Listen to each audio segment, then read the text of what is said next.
What a week, what a month, what a year. 2021 will go down in the books. Somebody say amen. Tonight we get to say goodbye to 2021 and ring in a new one. Fingers crossed that 2022 is better. One thing we know for certain at Old South Church in Boston: music matters. Music makes a difference. Music can heal and soothe, stir and encourage. And on this New Year's Eve, on the cusp of 2022, Old South Church in Boston offers you music. Music that is by turns glorious, stirring, and resonant.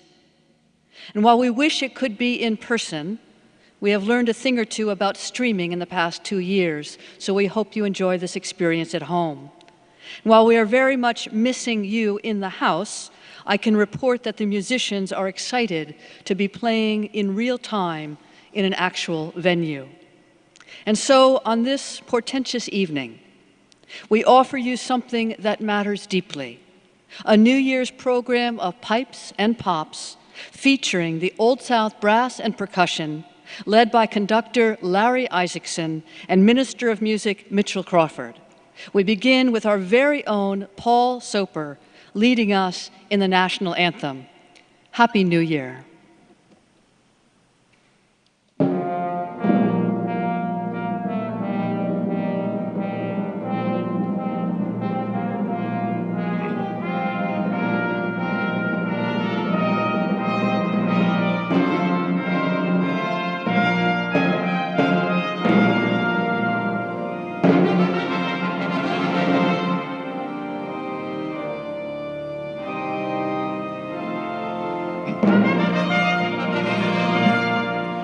Oh, say, can you see by the dawn's early light what so proudly we hailed at the twilight's last gleaming, whose broad stripes and bright stars through the perilous fight o'er the ramparts we watched were so gallantly streaming, and the rockets' regular, the bombs bursting in air, gave proof through the night that our flag was still there.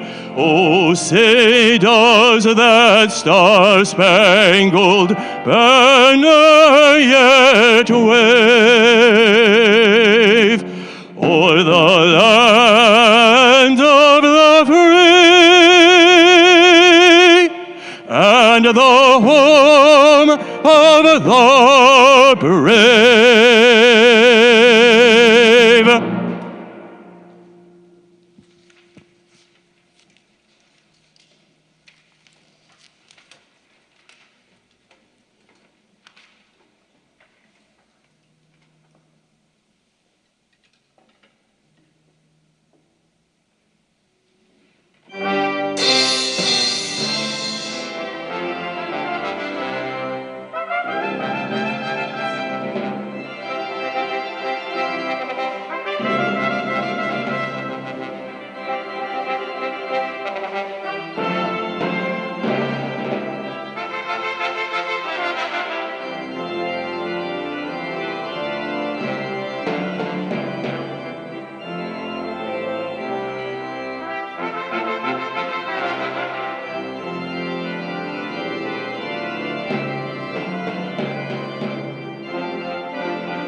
2021 marks 5 years since the passing of my predecessor, Harry Huff, the amazing and talented organist who served this church so well for such an amazing period of time, and whose amazing personality can still be felt in these and other of our special events. We've memorialized and honored Harry's memory in a number of ways this year, and tonight offers one more opportunity in 2021 to do so. You'll see Harry twice on today's program. First, in the piece I'm about to play, he was the dedicatee of Calvin Hampton's fanfare for the new year, and he also arranged the Great Gate of Kiev, which you'll hear later in the program. So now, this fanfare for the new year by Calvin Hampton.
Good evening, and thank you for joining us for this New Year's concert. It's our annual concert.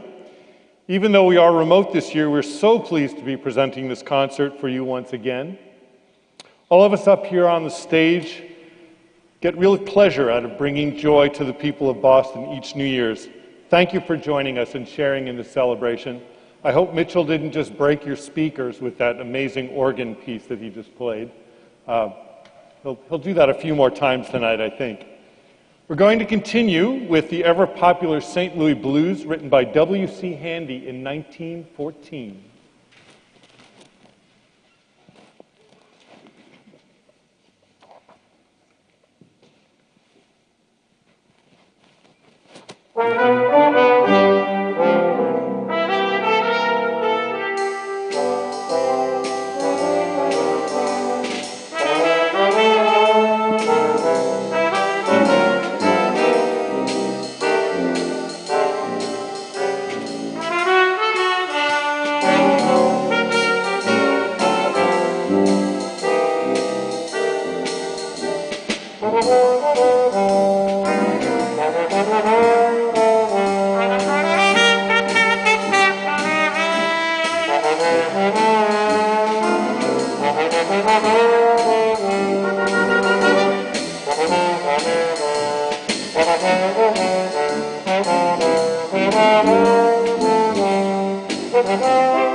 I'm just sending the trumpets up into the balcony, 2 of them, so I'm going to speak for just a few minutes to give them a chance to get up there and not get too out of breath.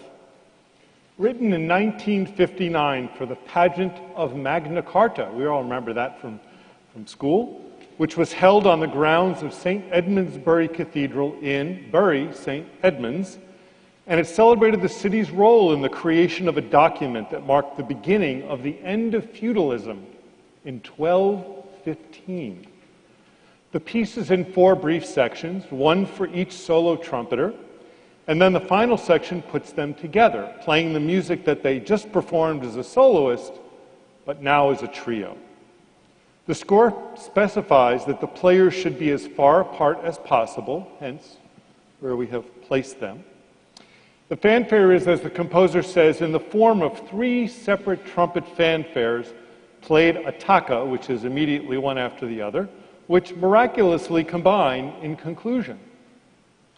Looking around on the web for information on this event, it was a 1959 event, I found something that very much looked like our own King Richard's Fair, which we have here in Massachusetts, and an amazing photograph of 3 trumpeters using herald trumpets. Those are the ones that come straight out with no bends and no valves. And they're in 3 different keys, so they're 3 different length instruments, most likely in C, D, and F, the keys that each of these trumpet parts are played in. Join us as we celebrate this momentous moment in history.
Thank you, trumpets. That was great.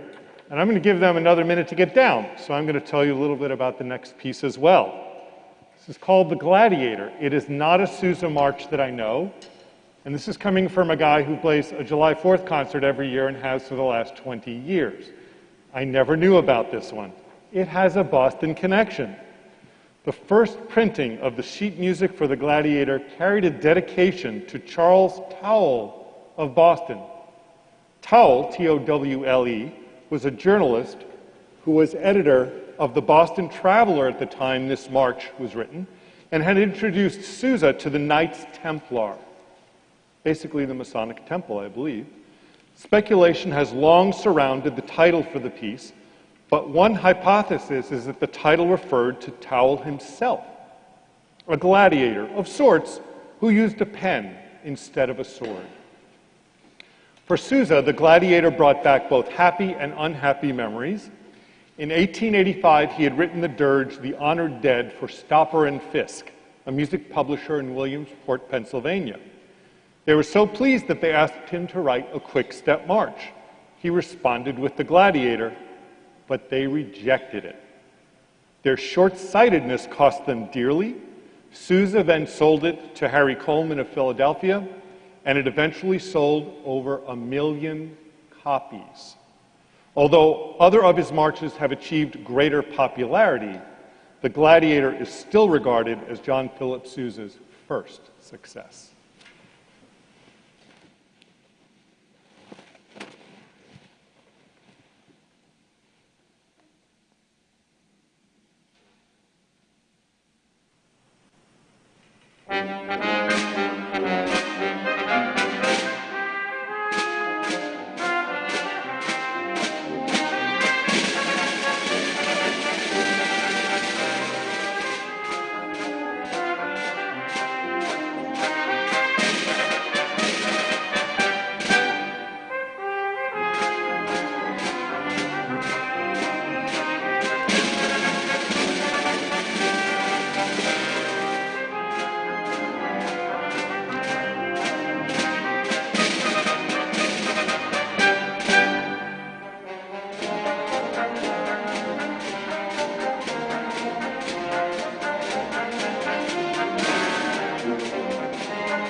This is the piece that Harry Huff had arranged that Mitchell was talking about.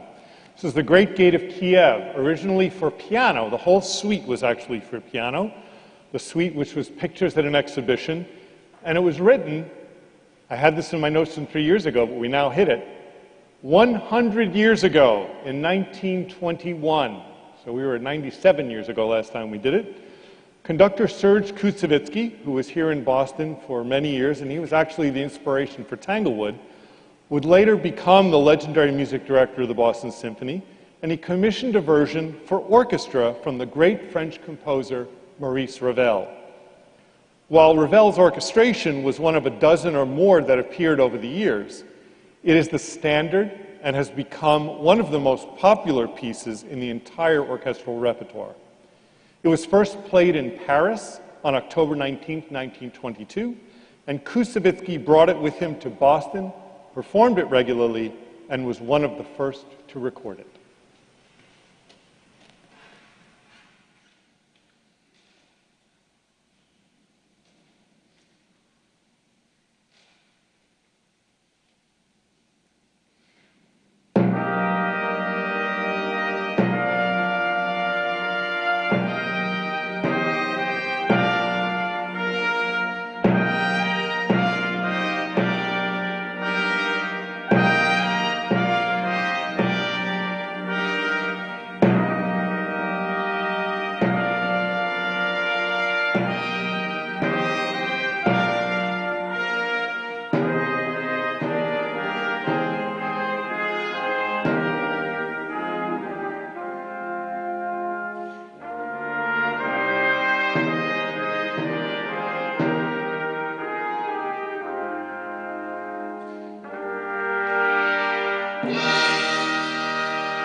We are upon our final two pieces for this year. I want to say that as maybe weird as it is for you to be at home, it's a little weird for us to be here. There's no audience, there's no applause, but we know you're there, we know you're appreciating what we're doing, and we're very happy to be here offering this up for New Year's Eve. So we hope that you've enjoyed our concert and enjoyed our time with you. We're going to finish up with our New Year's favorite, Auld Lang Syne, where you were invited to sing along at home. You won't even need a mask. And after that, we'll play music from Strauss's Radetzky March, often used at the Vienna Philharmonic's New Year's concerts to finish out the evening.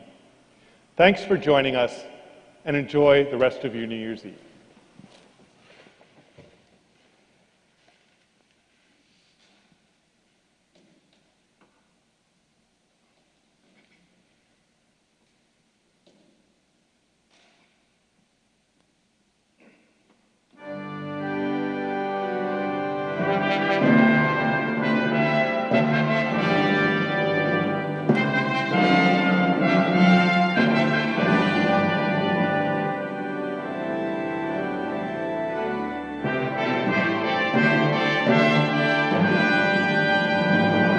Should old acquaintance be forgot and never brought to mind?